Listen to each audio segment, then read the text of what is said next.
Muy buenos días para todos los oyentes. Gracias a Dios por esta linda mañana y gracias a Dios porque nos permite despertar y comer el pan espiritual.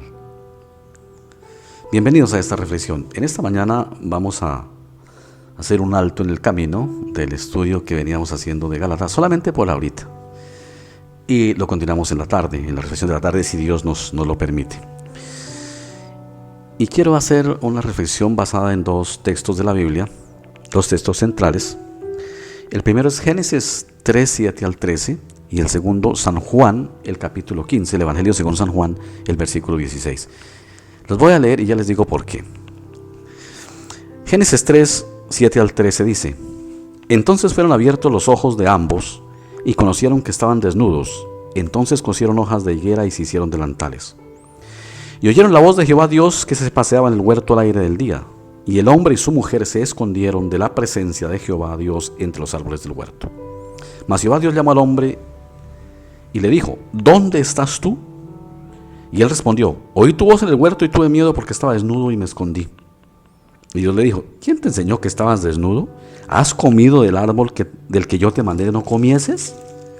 Y el hombre respondió: La mujer que me diste por compañera me dio del árbol y yo comí. Entonces Jehová Dios dijo a la mujer: ¿Qué es lo que has hecho? Y dijo la mujer: La serpiente me engañó y yo comí. Más adelante me refiero al texto de Juan 15, 16 y a otro texto de la Biblia para hoy, que es el Salmo 36, 1 al 4. No suelo darle en estos devocionales el título a la reflexión. También he querido que ustedes le pongan el título, le interpreten el título a la reflexión. Pero esta vez sí lo voy a dar. Y el título que le he puesto a esta reflexión se llama Dios el valiente que busca a los cobardes. ¿Por qué hice este alto en el camino de Gálatas y quise referirme a estos textos? Debo decirlo que lo hice inspirado en un meme en Facebook.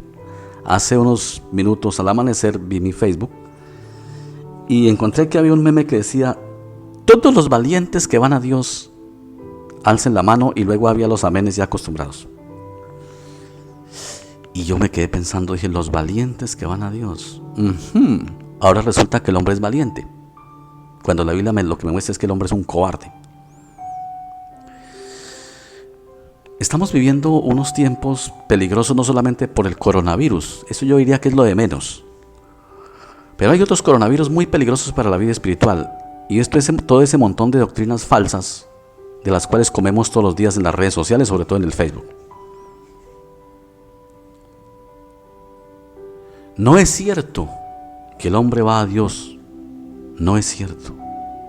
Lo que Génesis nos muestra es que Dios vino a buscarnos, porque nosotros estamos llenos de cobardía y nos escondimos. Lo que Génesis está hablándonos aquí en este capítulo 3 de Génesis leído, no es lo que le pasó a dos viejitos allá en el huerto de Edén hace 5,000 o más años. No. Es lo que nos pasa todos los días. Nosotros los seres humanos tiramos la piedra y escondemos la mano. O sea, cometemos el pecado y nos escondemos. Y nunca aceptamos nuestra responsabilidad. Si ustedes leen con cuidado el texto, se van a dar cuenta que lo que nos enseña Moisés ahí es la actitud del hombre. Nunca asumió la responsabilidad. Nunca dijo: sí, le embarré delante de ti, Señor. Sino lo que dijo fue: no, yo no tengo la culpa, la mujer que me dio por compañera, eso sí, la culpa es tuya, Señor. Me dio una mujer toda mala ahí y me dio y yo comí, me engañó. Y la mujer también, como ya no tenía más, le dijo: pues le echó la culpa al diablo. La serpiente me engañó. Esa es la actitud, tenemos que aceptarlo, mis queridos hermanos y demás oyentes, todos los días de nosotros. Hay algo tan negativo en los seres humanos, entre mucho de lo negativo que hay, que nosotros cometemos errores. Vienen las consecuencias, porque todo lo que hacemos mal trae consecuencias tarde que temprano. Eso sí, no se nos olvide. Y cuando llegan las consecuencias, cuando Dios empieza a exhortarnos por medio de las consecuencias, a llamarnos la atención, cuando Dios viene a buscarnos o alguien nos dice la verdad, nosotros lo que buscamos es disculpas, pero nunca aceptamos que somos responsables de lo que hicimos. Eso es lo que nos muestra Génesis. Y no podemos decir que no, porque Génesis, que es palabra de Dios, Dios está diciendo lo que somos. O sea, esto no es un supuesto. Dios no está diciendo: ustedes cometen el error, cometen pecados, hacen lo malo, vienen las consecuencias y no las asumen. Ni asumen lo que hicieron, ni asumen las consecuencias.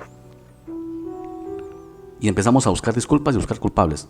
Hermanos y oyentes, Cada uno de nosotros es responsable de lo que hizo y cada uno de nosotros tiene que asumir las consecuencias. La primera consecuencia de lo que hicimos es el pecado, que de donde nos arrepentamos ya sabe lo que nos pasa. Y la segunda consecuencia es lo que viene, el producto de lo que hicimos. Si una persona la pasaba en adulterio, en fornicación y le prendieron el SIDA, ¿cuál es la consecuencia del adulterio y su fornicación, de su libertinaje sexual? La enfermedad. Asuma. Y otra cosa, no solamente eso, el que mata tiene que asumir la consecuencia, el que roba, el que miente, y etcétera, etcétera, todos los pecados. Pero tenemos que asumirlo. El primer paso para arrepentimiento es asumirlo. Lo que nos muestra Génesis es que el ser humano no asumimos las consecuencias. Empezamos a buscar culpables. Ahí no hay muestra de arrepentimiento. Ahí no nos dice el texto que por lo menos dijeron, Señor, discúlpanos, nos equivocamos, le embarramos de eso. Decimos, no, ellos empiezan a buscar culpables y ahí queda. Como no hubo arrepentimiento, Dios expulsó al hombre del huerto de Edén. Tuvo que expulsarlo. Viene a buscarlo y a pesar de eso el hombre, por poco Dios termina, sí, y Dios terminó siendo culpable porque le dice, es que esa mujer que me diste, la culpa es tuya, Señor. No, cada uno es responsable de lo que hace. Y recordemos a San Pablo. A veces decimos, no, es que yo no sabía lo que hacía, yo la verdad él no sabía. Cuidado con eso porque eso no lo hace libre de culpa. San Pablo dice que el que sin ley, o sea sin conocimiento ha pecado, sin conocimiento también parecerá. Si usted hizo cosas que pensó que no eran malas, eso no lo exime de su culpa. Usted caerá y perecerá por su pecado. Por eso San Pablo dice, los que sin ley han pecado, sin ley también perecerán. O sea, no hay disculpas. No te vayas a confiar de que no, es que yo no sabía que hacer esto era malo, yo era inocente. No hay nadie inocente delante de Dios. Olvídate. Uno tiene que asumir las consecuencias de lo que hace. Ahí empieza el primer paso para el arrepentimiento. Ahí empieza el primer paso. Y luego el segundo paso viene humillar el corazón. ¿Qué es humillar el corazón? Aceptar lo que hicimos. Decirle, Señor, nos equivocamos. Por eso el bonito ejemplo que Dios pone de un personaje en la parábola del publicano y el fariseo. Y Dios exalta la actitud del publicano. Los publicanos eran una clase social tan despreciada en el pueblo judío. De ahí vienen los cobradores de impuestos. Y el publicano va al templo. El fariseo fue allá a resaltar sus bondades con la teología de la gloria. Mire, yo he hecho, yo ofrenda, yo, lo que se hace hoy.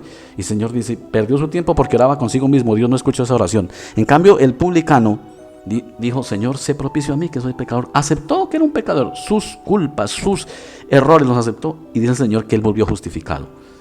En el Salmo 51 nos dice el Señor que Dios no rechaza el corazón contrito y humillado. Dice, ese es el que a Dios le agrada.